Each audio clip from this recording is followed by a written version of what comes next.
Hello everyone, let's get started. I have no financial interests, I have no sponsored links. Today's topic will be about the proposed stablecoin feature David Schwartz made a video about recently. I will try to break it down in two ways. I will try to break it down on the technical level to see what it means technically on the XRP ledger, and also try to take a look at the economical perspective, why it's important. First off, there won't be the XRP stablecoin. What David Schwartz proposed is a functionality enhancement on the XRP ledger, which will provide many different kind of stablecoins being created.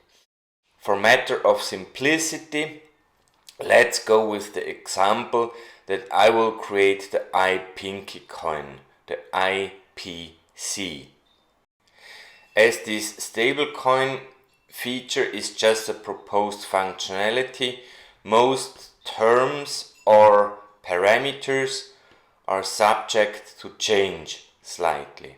As example, in his video, David Schwartz mentioned a stablecoin should be backed by 1.5 times the amount or the value in XRP.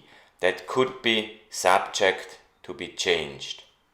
However, for the IPC, the iPinky coin, let's stick with that 1.5 times backing. Now let's get into it. I want to create the IPC. I want to issue $10,000 worth of IPC. That will basically mean that I will have to back, kind of like put in escrow, more or less, $15,000 worth of XRP. That's the backing or the collateral behind the IPC. And here we touched the first financial term already, what many don't quite understand: collateral. Let me explain it like that. You need a loan or mortgage from your bank in order to buy a house. Now, the bank won't give it to you just as such. They want the security in order for when you're not being able to pay the rents, the rates anymore, that they have something in hand. And usually that's the house itself. So the house is the collateral for the mortgage or the loan you will get. So in case you do not pay anymore, then the bank has a right to take the house and sell the house. And this is already very crucial to understand.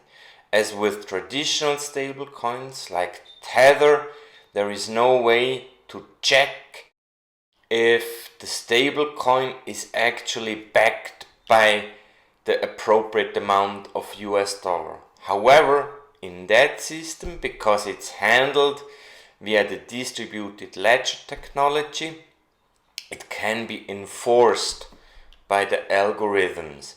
And that means that any of those stablecoins which may be created on the XRP ledger have to be backed by a certain amount of XRP. And that backing will have a minimum which is even slightly above the total value. David Schwartz proposes 5%, so that would mean that you would need to back up 5% more in value of XRP than you want to issue in the stable coin. This is very crucial to understand, the last point I made, because you will always be able to redeem XRP for the stable coin you bought. So the value of the stable coin is totally guaranteed, because there will always be a backing of the stable coin. So don't forget that. Now we know that the total amount of IPC is or will be backed by an equivalent or higher amount of XRP being put into a hold, kind of. I think they call it a position, if I'm not wrong. But where does the IPC get its price from? That will be the functionality of the price feed. The price feed will do the pegging between an asset and the stable coin. So most typically, a price feed may peg the value of such a stable coin to a fiat currency, but it could be pegged to anything, to gold or stock as well. It just needs to be pegged to something where the possible investors on the XRP ledger into this stablecoin will trust. That's the important thing.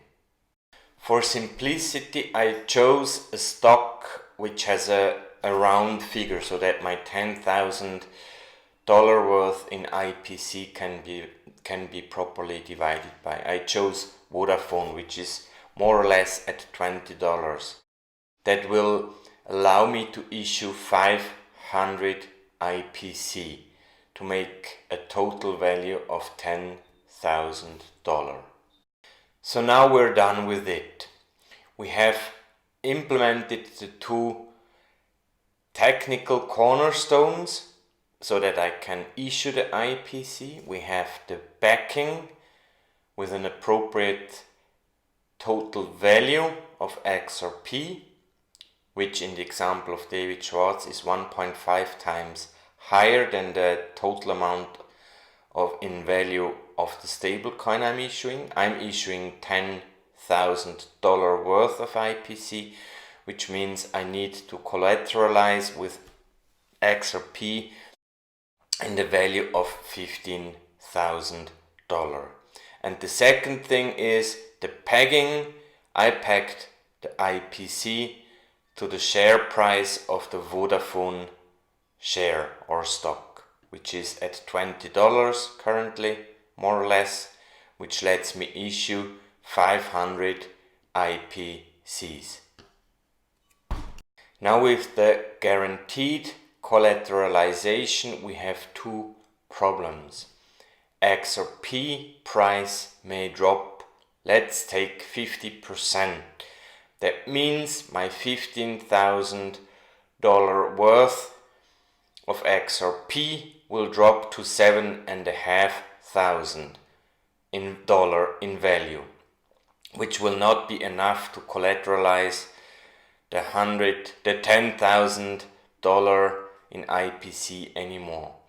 The second problem which could arise, the pegged stock, the Vodafone stock, increases 100% from $20 to $40, which basically would require more XRP to be backed as a collateral than the existing $15,000 XRP.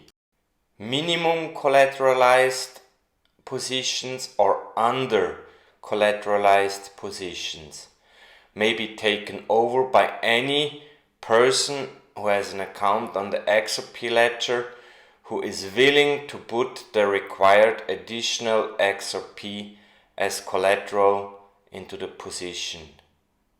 That's one solution to remedy the situation.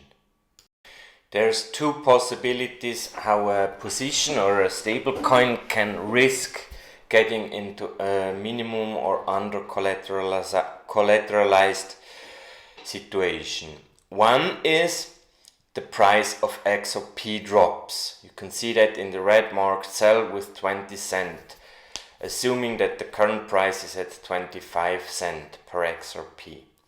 The second possibility could be that the asset I have my stablecoin pegged to, in that case the Vodafone shares stock, soar. that would be the second red marked cell, where the Vodafone stock soar from $20 to $24, which basically means that we are under collateralized. One solution to re-collateralize properly is to pay down, basically to take IPC out of the system. In that case 20%, because the XRP price dropped 20% and the Vodafone stock price rose 20%. And as you can see, the numbers fit. If I take out 20% of IPC, all of a sudden I'm properly collateralized again. Another possibility to re-collateralize the position is to put more XRP into the position. An issuer of a stablecoin, in that situation me with the IPC, I have two possibilities to mitigate the situation. The risk of XRP dropping in price I could mitigate by going short on XRP, which basically would give me the return once XRP drops in price in order to be able to buy more XRP to re-collateralize. Or I could go long on the Vodafone stock, so when the Vodafone stock really goes high, I could make the appropriate profit. I could go long on either options or the stock itself, and thus I would basically have the additional cash at hand in order to buy enough XRP to re-collateralize properly. Now this basically concludes the technical aspect of the stablecoin. We now know what the collateral is, XRP. We know how the pegging works to some trusted source with the external price feed, and we also know how we can mitigate the risk of our stablecoin being minimum collateralized or under collateralized.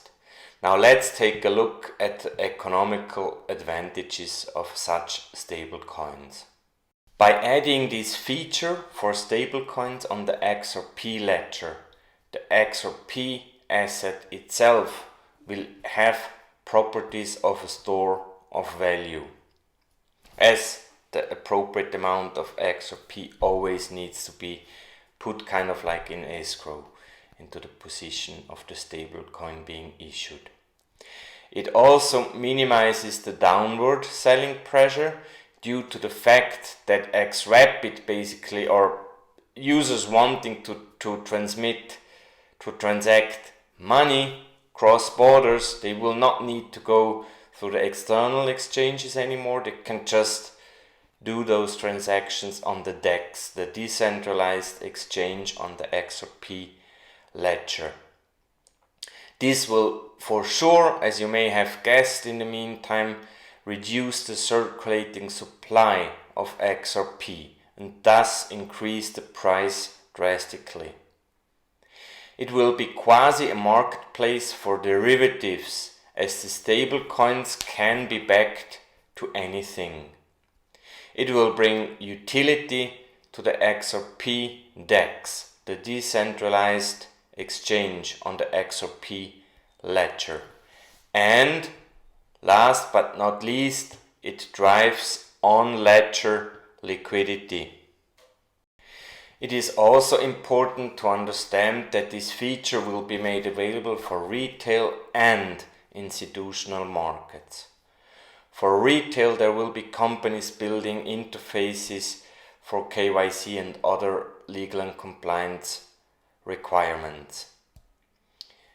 Banks on RippleNet will be happy about that additional functionality, so they can hedge the XRP volatility, which is always what financial institutions are doing. Hedging, meaning reducing the risk of losing money.